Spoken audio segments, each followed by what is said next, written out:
Selanjutnya, kita akan belajar terkait dengan mitigasi risiko. Mitigasi risiko adalah tindakan yang bertujuan untuk menurunkan dan atau menjaga besaran dan atau level risiko utama hingga mencapai risiko residual harapan. Adapun tahapan dalam melaksanakan mitigasi risiko, yaitu 1. Identifikasi dan pilih opsi mitigasi risiko. 2. Menyusun rencana mitigasi risiko. 3. Laksanakan rencana mitigasi risiko. Terdapat beberapa opsi mitigasi risiko yang perlu kita ketahui.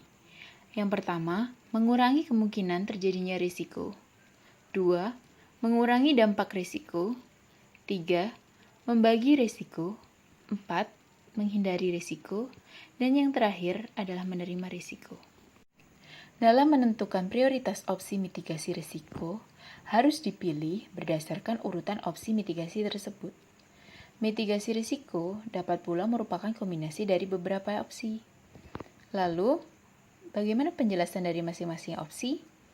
Mari kita bahas satu persatu. Mengurangi kemungkinan terjadinya risiko adalah memitigasi terhadap penyebab risiko agar kemungkinan terjadinya risiko semakin kecil. Contoh, risiko keluhan pelayanan barang kiriman pos. Penyebab ketidaktahuan masyarakat terkait peraturan barang kiriman pos. Dampak muncul pemberitaan negatif terkait pelayanan barang kiriman pos. Untuk mengurangi kemungkinan terjadinya risiko, langkah mitigasi risiko yang diambil adalah melakukan sosialisasi peraturan barang kiriman pos kepada masyarakat. Opsi kedua, mengurangi dampak risiko, yaitu mitigasi terhadap dampak risiko agar dampak risiko semakin kecil.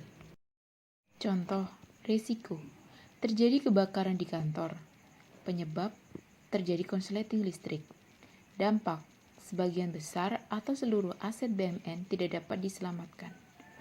Mitigasi risiko yang dilakukan yaitu penyediaan alat pemadam api ringan atau APAR di seluruh ruangan kantor.